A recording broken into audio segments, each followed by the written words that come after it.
Right, today we're going to talk about golf pros, how they act on the golf course. What do they do that we do differently? What do they do differently from what we do? How can we learn from that? How can we become better at golf? By not mimicking a golf pro, but by doing certain things they do. And they do it for a reason. Let's try it.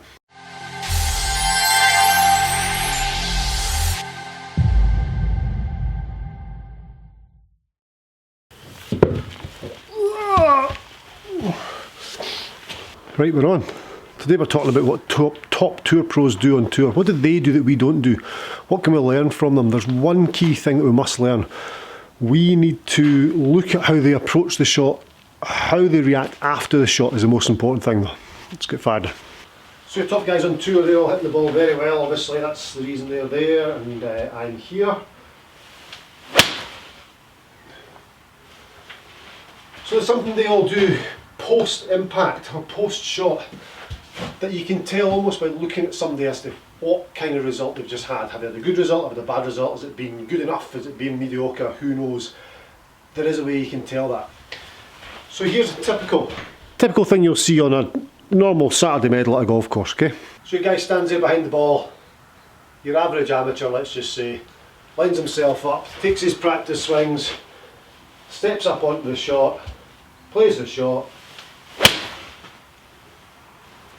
It's going left to target, it's missing target, club's back in the bag, bags on the shoulders, we're off. Upset. Maybe not upset, but certainly just immediately turning away from the shot, not really watching where it lands, ignoring the fact that they've hit a bad shot, or highlighting the fact they've hit a bad shot by turning away and putting the club back in the bag. Now here's what happens to your tour pro. Here's what your tour pro will do once they've done exactly the same shot. So they're going to pull this same shot, okay? So I'm now Justin Rose, behind the shot. I've taken my practice swings. I'm doing my little move, my Justin Rose move. I play my shot and it goes left of target. Here's Justin. It's going left of target. He sees it's gone left of target. Quizzes the caddy. Sure that's right? Yeah, that's right. Okay. He's no longer to blame. Then he steps back on where he was before, right on top of his divot. Makes a couple of motions to feel the correct motion to get that bad swing out of there. Club then goes back in the bag, moves on. So that's the difference. These guys on tour, once they've hit the bad shot, they swing it afterwards, a little practice swing to get that bad shot away. They rehearse what they want to do the next time. They want that bad feeling away. Rather than walking up there and having that same shot again with a bad one in mind, they've now not taken it out of the mind, but they've tried to fix the problem, so going forward they're in a much better place.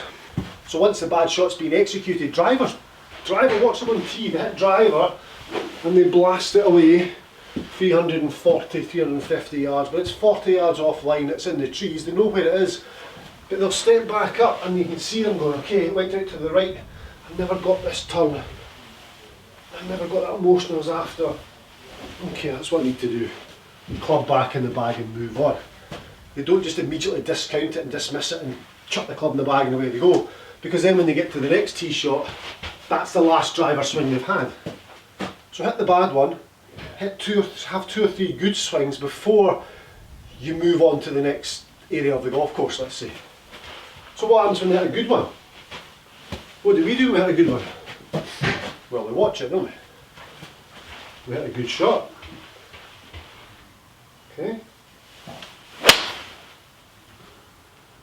Hit a good shot, watch it land, it's on the green, happy. Okay. So you've hit a good shot, you've paused for a little bit longer than you did on the bad one, but still put the club back in the bag and moved on. So there's not a huge difference there. Let's go back to Justin Rose. Justin Rose's shot. Had his practice swings, he's had his look up, he knows where he's going. He does his little Justin pump thing going on there. Then he executes the shot. 7-iron. It's all over the flag. It's landed on the green. Spun left about 2 feet.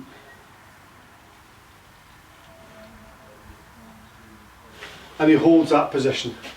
So why is he holding that position? He's holding that to feel the feelings, the smoothness, the rhythm of the shot that he's played. He can feel that, he's wanting all the senses, all the feedback he can get. The ball's landed in the green, the ball's come to rest and he's still in this position. He's taking in what the crowd's doing, he's taking in everything, he's absorbing all the good stuff. All that good shit's getting absorbed in there. So now he's spent a lot of time on that, taking all those good feelings and good thoughts in there. That's the things he wants to remember. He's not really want to remember the bad swing. He's hit the bad shot and got rid of it immediately by taking 2 or 3 good swings. Then he's hit the good shot and he's, whoa, I'm staying here, I'm taking all this in, I'm feeling all this. How did that feel? How did the crowd react? How did the ball land? How did it bounce? How did it spin? Where did it come off the club face? Taking all that information in there. So next time we're on the course, we hit a bad one, replay it. Okay, so play your shot.